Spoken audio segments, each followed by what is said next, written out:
नमस्कार, BVM news में आपका स्वागत है। मैं हूं ममता बघेल। चलिए बात करेंगे खबरों की। सरकारी तेल कंपनियों की ओर से 4 जुलाई 2021 को पेट्रोल डीजल के दामों में बढ़ोतरी हुई है। देश में इनकी कीमतें अपने रिकॉर्ड स्तर पर पहुंच गई हैं। आज दिल्ली में पेट्रोल का दाम 99.51 रुपये जबकि डीजल का दाम 89.36 रुपये प्रति लीटर है।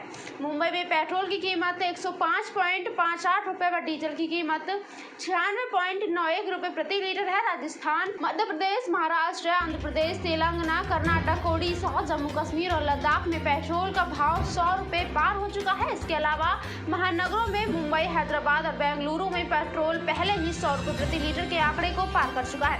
पेट्रोल डीजल की कीमत आप SMS के जरिए भी जान सकते हैं। बता दें कि प्रतिदिन सुबह 6 बजे पेट्रोल और डीजल की कीमतों में बदलाव होता है। सुबह 6 बजे से ही ये दरें लागू हो जाती हैं। पेट्रोल व डीजल के दाम में एक्साइज ड्यूटी, डीलर कमीशन और अन्य चीजें जोड़ने के बाद इसका दाम लगभग 2 गुना हो जाता है। मानकों के आयसर पर पेट्रोल रेट करेंगे। अगली खबर की। उड़ीसा सरकार ने शनिवार को कहा कि इस साल वार्षिक रथ यात्रा उत्सव श्रद्धालुओं की भीड़ के बगैर ही होगा और उन्हें रथ के मार्ग में छतों से भी रस्म देखने की अनुमति नहीं होगी। पुरी के जिलाधिकारी समर्थ वर्मा ने ये संवाददाताओं से कहा है कि प्रशासन ने अपने फैसले की समीक्षा की है और रथ यात्रा का दृश्य घरों एवं होटलों की छतों से देखने पर भी पाबंदी लगा दी गई है। उन्होंने कहा 12 जुलाई को होने वाले इस उत्सव से एक दिन पहले पूरे शहर में कर्फ्यू लगाया जाएगा जो अगले दिन दोपहर तक प्रभाव में रहे। वर्मा ने कहा भगवान जगन्नाथ का ये उत्सव कोविड-19 महामारी के चलते लगातार दूसरे वर्ष श्रद्धालुओं की भागीदारी के मनाया जा रहा है। उन्होंने शहर के लोगों से टेलीविजन पर इस उत्सव का प्रदर्शन देखने की अपील की है। बात करेंगे अगली खबर की। पश्चिमी हिमालय क्षेत्र में भारी बारिश और नेपाल द्वारा बड़ी मात्रा में पानी छोड़े जाने से यूपी बिहार के कई हिस्सों में बाढ़ की स्थिति उत्पन्न हो गई है। राज्य के दरभंगा, सीतामढ़ी, मुजफ्फरपुर, समस्तीपुर समेत 11 जिलों में बाढ़ जैसी स्थिति बनी हुई है। यहाँ की छोटी बड़ी नदियां उफान पर हैं। पिछले महीने गंडक नदी ने नेपाल में 4,12,000 क्यूसेक पानी छोड़ा था। सबसे ज्यादा कोसी और गंडक नदी का जल स्तर तेजी से बढ़ रहा है। अचानक नदियों में पानी आने से लोग भयभीत हैं। लोग ऊंचे स्थानों पर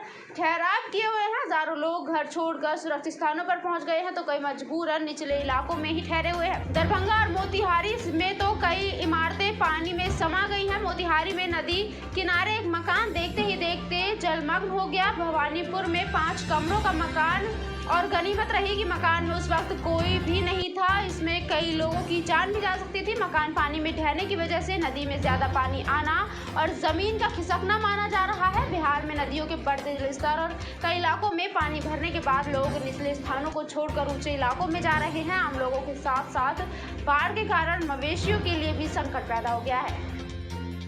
बात करेंगे अगली खबर की। उत्तर प्रदेश के मुख्यमंत्री योगी आदित्यनाथ ने ओवैसी का चैलेंज स्वीकार किया है। सीएम योगी आदित्यनाथ ने कहा असदुद्दीन ओवैसी देश के बड़े नेता हैं। अगर वे आगामी सभा चुनाव के लिए चैलेंज दे रहे हैं तो बीजेपी कार्यकर्ता इसे स्वीकार करेंगे। बीजेपी उत्तर प्रदेश में फिर से सरकार बनाएगी, इसमें कोई संदेह नहीं है। बता दें कि असदुद्दीन ओवैसी ने हाल ही में एक रैली को संबोधित करते हुए कहा था कि इंशाअल्लाह योगी को दोबारा उत्तर प्रदेश का सीएम नहीं बनने देंगे। ये वीडियो सोशल मीडिया पर खूब वायरल हो रहा है। जान लें कि बिहार सभा चुनाव में बेहतर प्रदर्शन करने के बाद उत्तर प्रदेश में साल 2022 में होने वाले सभा चुनाव में 100 सीटों पर लड़ने की रविवार को घोषणा की है। ऑल इंडिया असदुद्दीन ओवैसी ने कहा कि वे लोग ओम प्रकाश राजभर की अगुवाई वाले सहलदेव भारतीय समाज पार्टी और छोटी पार्टियों के गठबंधन भागीदारी संकल्प मोर्चा के साथ मिलकर उत्तर प्रदेश में सभा से चुनाव लड़ेंगे।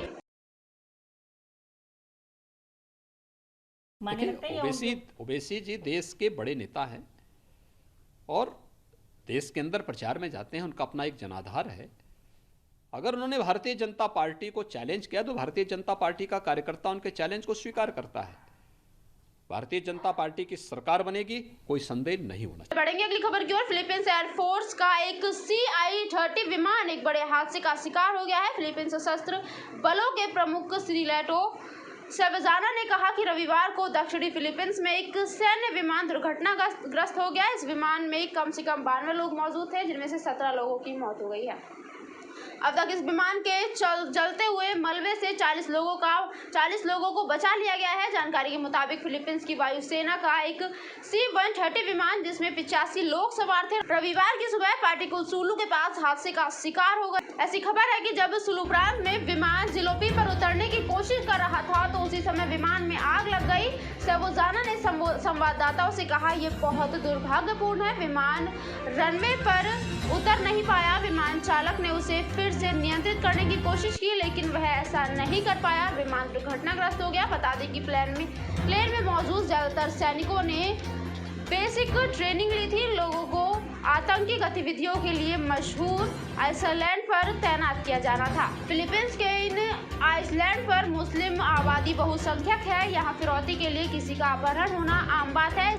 बात करेंगे फरीदाबाद की। फरीदाबाद कहने को तो स्मार्ट सिटी है लेकिन फरीदाबाद वासियों को यहाँ बिजली पानी जैसी मूलभूत सुविधाएं भी प्राप्त नहीं होती। इस सबसे परेशान होकर बीपीटीपी बिला निवासियों ने बीपीटीपी कार्यालय पर जमकर प्रदर्शन किया। बीपीटीपी के खिलाफ जमकर नारेबाजी भी की और मूलभूत सुविधा देने की मांग की जिससे वह सभी वंचित है। वहाँ प्रदर्शन कर लोगों ने बताया कि उन्हें 12-12 घंटे बिजली नहीं मिलती। यहाँ तक कि पीने के पानी की भी बड़ी समस्या सामने आ रही है जिससे उनका दैनिक कार्य भी सुचारू रूप से नहीं चल पा रहा है। इसके अलावा यहाँ पर रोडों की भी हालत खस्ता है जिसके कारण उन्हें दैनिक आवाजाही में बड़ी परेशानियों का सामना करना पड़ता है। सड़कों के कारण उनके यहाँ कोई रिश्तेदार आना भी पसंद नहीं करते हैं। मैं RWA का प्रेसिडेंट हूँ। यहाँ पे बीपीटीपी से हमें बहुत सारी समस्याएं हैं। अभी मेजर जो समस्या चल रहा है वो है इलेक्ट्रिसिटी का। 12-12 घंटा इलेक्ट्रिसिटी नहीं रहता है। इनके ऑफिसर्स को फ़ोन करें तो ये स्विच ऑफ कर देते हैं। आजकल क्या है कि सब लोग घर पे रह के काम कर रहे हैं, बच्चों का सब होम ट्यूशन ही चल रहा है, तो लाइट नहीं रहने से कितनी समस्याएं हैं, कितनी प्रॉब्लम्स है आप खुद समझ सकते हैं। इनके ऑफिसर्स जो है उनसे हम बात करते हैं, कोई रेस्पॉन्सिबिलिटी नहीं है उनकी, ना ही कोई मिलना चाहता है। इनके ऑफिस में जाइए तो इनके बाउंसर पकड़ के पिटाई करने लगते हैं। सरकार का कोई रेस्पॉन्सिबिलिटी नहीं है। यहाँ पे तकरीबन 6000 एकड़ में इन्होंने सारा डेवलपमेंट किया हुआ है। करेंगे अगली खबर का। सामाजिक कार्यों में बढ़ चढ़कर हिस्सा लेने वाली संस्था प्रजापति महासंघ फरीदाबाद द्वारा खास मीटिंग का आयोजन किया गया जिसमें संस्था द्वारा पिछले 3 साल में किए गए कार्यों का लेखा जोखा और हिसाब प्रस्तुत किया गया। इस अवसर पर पिछड़ा वर्ग मोर्चा के प्रदेश सचिव रामेश्वर प्रजापति भी खास तौर पर उपस्थित रहे और संस्था द्वारा किए गए सामाजिक कार्यों की पूरी प्रशंसा की। पत्रकारों से बातचीत करते हुए पिछड़ा वर्ग मोर्चा के प्रदेश सचिव रामेश्वर प्रजापति ने प्रजापति महासंघ फरीदाबाद के द्वारा पिछले 3 सालों में किए गए सामाजिक कार्यों की तारीफ की और बताया कि संस्था द्वारा पिछले 3 साल का लेखा जोखा प्रस्तुत किया गया है। आज मीटिंग हुई है, किस बात को लेकर हुई है, क्या मीटिंग हुई है? प्रजापति समाज की मीटिंग आज जो रखी गई वो पिछला जो हिसाब किताब था उसको सार्वजनिक करने के लिए रखी गई और वो विधिवत रूप से सार्वजनिक किया गया। पिछले 3 साल का हिसाब किया गया, सभी लोगों ने उसको माना और अगर किसी को कोई कहीं वो लग रही है तो सारे वाउचर्स हैं, कोई भी आके डिटेल में देख सकता है, कोई दिक्कत नहीं है। तो सभी के सामने वो सार्वजनिक किया गया। सभी कुछ आजीवन कहता हूँ कि इस पिछले 3 सालों में प्रजापति महासंघ फरीदाबाद ने अनेक ऊंचाइयों को छुआ है जिसमें अनेक बड़े बड़े काम इस प्रजापति समाज फरीदाबाद में हुआ है। मैं सबको, प्रजापति समाज के एक एक बच्चे को, एक वरिष्ठ कार्यकर्ता को, सबको अपनी तरफ से बधाई देना चाहता हूँ। और मैं आपको बता देना चाहता हूँ, आज प्रजापति महासंघ फरीदाबाद की एक आम बैठक बुलाई गई थी जिसमें पिछले 3 साल के अंदर जो लेखा जोखा था वो आज समाज के सामने पेश किया गया था, जिसमें सैकड़ों की तादाद में प्रजापति महासंघ फरीदाबाद के जो लाइफ टाइम मेंबर, जिनको कहते हैं आजीवन सदस्य थे, और प्रजापति समाज के वरिष्ठ जो लोग थे, उनकी आज एक आम बैठक हुई थी। उसमें हमारे कैशियर रामवीर जी हैं और सह सचिव भिक्की राम जी हैं जो इस कमेटी में पहले से थे। इन्होंने उस हिसाब किताब को आज समाज के सामने रखा। समाज ने ध्वनि मत से इसका धन्यवाद किया। जिस 3 साल के अंदर आर्थिक, सामाजिक, राजनीतिक प्रगति इस प्रजापति महासंघ फरीदाबाद ने की है, उनको देखते हुए सभी लोगों ने सराहना किया है। मैं उनका इस काम के लिए भी धन्यवाद करता हूं बढ़ेंगे अगली खबर की ओर। फरीदाबाद सेक्टर 16 में सरकारी जमीन पर बने हुए प्राइवेट सनफ्लैग अस्पताल को सरकारी अस्पताल बनाने के लिए समाज सेवी जसवंत पवार के साथ तमाम संस्थाओं से जुड़े हुए समाज सेवियों ने हाथों में स्लोगन लिखी हुई तख्तियां लेकर मांग स्वरूप प्रदर्शन किया।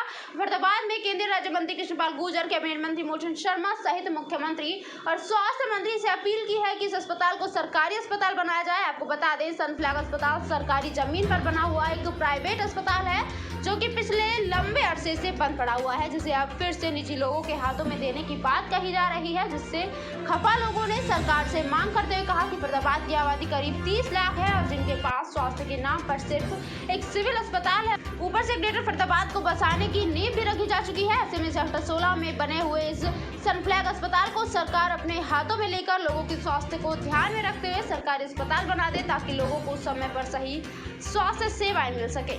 जो सरकारी जमीन पर है और सरकार इस जमीन को और इस बिल्डिंग को अब प्राइवेट हाथों में सौंपने की तैयारी कर चुकी है। हुड्डा ने इसका टेंडर निकाल दिया है, लेकिन फरीदाबाद की जो जनता है वो ऐसा नहीं होने देगी। तो हमारी भाजपा सरकार से मांग है और कुछ सवाल भी हैं।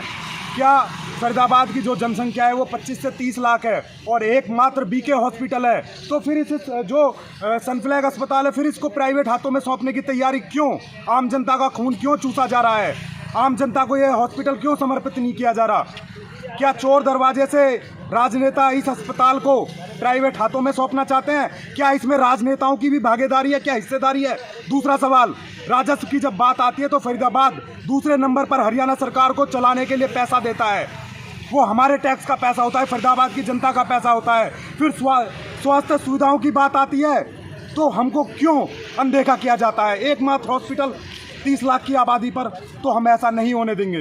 तीसरी बात, सरकार बड़े हमको ये पता लगा है कि इस के लिए टेंडर फ्लोट हो गए हैं और प्राइवेट हाथों में जा सकता है, तो हम लोगों को थोड़ा कंसर्न हुआ कि क्यों ना हम अपनी बात जो है वो ऊपर तक पहुंचाएं और कोशिश ये करें कि सरकार को इस बात पे राजी किया जाए कि इसे प्राइवेट हाथों में ना दिया जाए, क्योंकि ग्रेटर फरीदाबाद जो कि एक नया फरीदाबाद बसने जा रहा है उसके लिए लोकेशन के हिसाब से ये सबसे सही जगह है जहाँ पर एक सरकारी अस्पताल बन सकता है। अगर सरकारी अस्पताल नहीं बन सकता, मान लीजिए कि सरकार के पास में साधनों की कमी है या पैसे की कमी है या बजट की प्रॉब्लम है, तो हमारी ये गुजारिश है दोनों अपने जो कबीना मंत्री कैबिनेट मंत्री हैं यहाँ पर कृष्णपाल गुर्जर साहब, मूलचंद शर्मा जी, बढ़ेंगे अगली खबर की ओर। नगर निगम फरीदाबाद के वार्ड पार्षदों में विकास कार्यों को लेकर भारी रोष बना हुआ है। इसी के चलते सेक्टर 12 स्थित लघु सचिवालय में केंद्रीय मंत्री कृष्णपाल गुर्जर ने पार्षदों और अधिकारियों की एक बैठक बुलाई, जिसमें पार्षदों को राजी करने के लिए बरकस प्रयास किए गए, लेकिन निगम पार्षद असंतुष्ट नजर आए। पार्षदों का आरोप है कि उनको विकास के लिए 4 साल पहले 2 करोड़ रुपए देने की घोषणा की गई थी, लेकिन आज तक एक भी रुपया नहीं मिला है। उनके क्षेत्र में कोई भी विकास कार्य नहीं हुए हैं। ऐसे में मंत्री और अधिकारी उनको केवल लॉलीपॉप देने का काम कर रहे हैं। यहाँ ये भी उल्लेखनीय है कि लगभग 15 से 20 पार्षद मीटिंग में नहीं पहुंचे थे। दिखाई दे रहा नजारा सेक्टर 12 फरीदाबाद के लघु सचिवालय का है, जहाँ केंद्रीय मंत्री कृष्णपाल गुर्जर ने पार्षदों की बैठक ली है। यहाँ पे हंगामा हुआ जिसमें डेवलपमेंट के लिए जो हमारे 1 करोड़ रुपए के कामों के टेंडर लगाए हुए थे, उस पर अभी तक कोई संतोषजनक कार्रवाई नहीं हुई है। कोई भी काम पार्षद कराने जाते हैं तो अधिकारी कहते हैं कि पैसा नहीं। आप ये विश्वास कीजिए कि 10 से 15 हज़ार रुपये का भी कोई काम हो, उसके लिए भी वो कहते हैं कि फंड की कमी है। तो ये मतलब ये मुद्दा इस वजह से नाराज़गी थी और सारे पार्षद ये चाहते थे कि इलेक्शन का समय आ रहा है तो किस तरह से अपने जनता के बीच में जाएंगे, तो उसी वजह से जो कि वेरियस लेवल पर हमें डिस्कस करते हैं। तो ये डेवलपमेंट के मुद्दे थे और 1 करोड़ की जो पैसे की आप बात कर रहे हैं वो पैसे जल्द ही आएंगे और जल्द आएंगे तब तक हम टेंडर उनके लगा लेंगे ताकि हमारा समय जो है वेस्ट ना हो। तो उम्मीद यही करते हैं कि अब जल्दी हमारे जो 1-1 करोड़ के काम हैं वो ग्राउंड पर आपको दिखेंगे। तो क्या 1 करोड़ का ही मसला था या और भी, क्योंकि लंबी मैराथन बैठक हुई है और भी मामले आए हैं? मैं जैसे आपको बता रही हूँ, रूटीन मीटिंग है, हर चीज़ पर चर्चा होती है, पानी पर चर्चा होती है, सीवरेज पर चर्चा होती है, कूड़े पर चर्चा होती है। तो शहर के जो भी अहम मुद्दे थे उन सब पर चर्चा हुई है। काफ़ी डिसीजन ये भी लिए गए हैं कि कैसे नगर निगम की इनकम को बढ़ाया जाए। जैसे प्रॉपर्टी टैक्स है और आपके पानी के बिल हैं, इन सब के ऊपर चर्चा हुई है। समय ज़रूर लगेगा मगर जल्दी ही हमें उम्मीद है कि MCF की अपनी इनकम भी होनी चाहिए जैसे MCG की है, तो जल्दी ही हमारी इनकम भी बढ़ेगी और हम डेवलपमेंट के काम भी करा पाएंगे। सरकार से हमें समय समय पर ग्रांट्स मिलती रहती है और कोई भी काम हमारा फील्ड लेवल पे नहीं रुकता। पार्षद ने आरोप लगाया है कि पिछले 4 साल में कोई कार्य नहीं हुए और आज भी उनको आश्वासन देकर टाल दिया गया है 7 दिन का। बात करेंगे अगली खबर की। हसनपुर थाना पुलिस ने राशन डिपो पर गरीबों को बांटे जाने वाले अनाज को बेचने के मामले में फूड सप्लाई विभाग के AFSO सुरेश पांचाल और दिनेश ठेकेदार को गिरफ्तार किया है। पुलिस ने दोनों आरोपियों को अदालत में पेश करके गहन पूछताछ के लिए 4 दिन के पुलिस रिमांड पर लिया है। DSP दिनेश कुमार ने मामले की जानकारी देते हुए बताया कि 9 जून को पुलिस ने हसनपुर आटा मिल से जो सरकार द्वारा गरीबों को राशन डिपो पर अनाज बांटा जाता है उस अनाज की 770 बोरियां पकड़ी थी। पकड़े गए गेहूं से भरे ट्रक हतीन के हैफेड गोदाम से चले थे जो कि राशन डिपो पर वितरित किए जाने थे, लेकिन गरीबों के उस अनाज को अधिकारियों की मिलीभगत से आटा मिल के अंदर बेचा जा रहा था। इस मामले में पुलिस ने उसी दौरान मौके पर ही ट्रक चालक को पकड़ लिया था और जब पुलिस द्वारा उससे गहनता से पूछताछ की गई तो उसने बताया कि वह अधिकारियों के कहने पर इस अनाज को मिल से लेकर आया था, जिसके बाद इस पुलिस अधीक्षक दीपक गहलावत ने टीम गठित करके इसकी गहनता से जांच करने के आदेश जारी किए। इस मामले में पुलिस ने शनिवार को फूड सप्लाई विभाग के AFSO सुरेश पांचाल और ठेकेदार दिनेश कुमार को गिरफ्तार कर लिया है। ये वही ठेकेदार है जो डिपो पर अनाज को सप्लाई करता था। इस मामले में पकड़े गए दोनों आरोपियों को पुलिस ने अदालत में पेश करके गहन पूछताछ के लिए 4 दिन के पुलिस रिमांड पर लिया है। आपके संज्ञान में था कि पिछले महीने की 9 तारीख को सरकारी गेहूँ के बारे में हमने धरपकड़ की थी और उसमें इस संबंध में हसनपुर थाने में एक मामला दर्ज हुआ था और उसी के संबंध में पहले हम एक ड्राइवर को गिरफ्तार कर चुके हैं और उसी इन्वेस्टिगेशन में आगे बढ़ते हुए कल हमने 2 लोगों को गिरफ्तार किया, जिसमें एक दिनेश कुमार जो ठेकेदार थे जिनका कार्य था हथीन उपमंडल में सरकारी अनाज गोदाम से उठा के और विभिन्न डिपो को पहुँचाना था। एक तो उनको गिरफ्तार किया और दूसरा ही इसी फूड एंड सप्लाई विभाग के AFSO सुरेश पांचाल को भी संदिग्धता कारण से गिरफ्तार किया, जो इस वक्त हम पेश अदालत करेंगे और उनसे रिमांड हासिल करके इस समय जो भी कार्रवाई होगी वो हम कार्रवाई करेंगे। तो सर लगभग कितना गेहूँ बरामद किया था? देखिए पहले 760 कट्टे के आसपास थे, जब हमने फर्स्ट 8 तारीख को 9 तारीख को जो हमने रेड की तो उसमें मिले थे हमें। इसके अलावा हमारे संज्ञान में आया था इसी तरह के सेम मामला 8 तारीख को भी हुआ था और इसकी हमें रिकवरी करनी है और इसके अलावा बहुत सी पूछताछ करनी है जिसमें किसकी इन्वॉल्वमेंट होगी या जिसकी भी किसमें रोल पाया गया उसके खिलाफ सबसे सख्त कार्रवाई की जाएगी। जैसे कि हमारी SP साहब के सख्त आदेश हैं कि 0 टॉलरेंस जो है वो उस पर कार्य करना है और इसी को देखते हुए SP साहब के दिशा निर्देश के लिए कार्रवाई की जाएगी। तो सर कितने आरोपी हैं इसमें शामिल? अभी तो ये जाँच का विषय है, इसमें जितने भी आरोपी होंगे जो भी का रोल पाया जाएगा उस हिसाब से वो आरोपी बनते जाएंगे। तो सर ऐसा मामला है ये लोग कब से इन्वेस्टिगेशन जारी है, पूछताछ करेंगे। अभी पूछताछ आरंभ हुई है क्योंकि ये तो अधिकारी या डिपो होल्डर ही बता पाएंगे कि वो कब से वो कर रहे थे, लेकिन हमारे पास जो है 9 तारीख का रिकॉर्ड हमारे पास है, 8 तारीख का भी हमारे पास है जो कि गेहूँ गरीबों को बटना चाहिए था परंतु नहीं बटा और जाँच के विषय में अगर और भी कोई आता है और कब तक का इन्होंने किया है तो इसमें डिपो। अगली खबर की शहरी शाह खाजा ओल्ड शेरशाह रोड पर बिजली का खंभा है जो काफी दिनों से गिरने को तैयार है, लेकिन किसी अधिकारी या निगम का इस ओर कोई ध्यान नहीं है। शायद निगम भी किसी बड़े हादसे का होने का इंतजार कर रहा है। दिखाई दे रहा नजारा शहरी शाह खाजा ओल्ड शेरशाह रोड का है जहाँ बिजली का खंभा लटका हुआ है और कोई दुर्घटना होने की बाट जो रहा है, लेकिन इस ओर किसी भी अधिकारी या नगर निगम का कोई ध्यान नहीं है।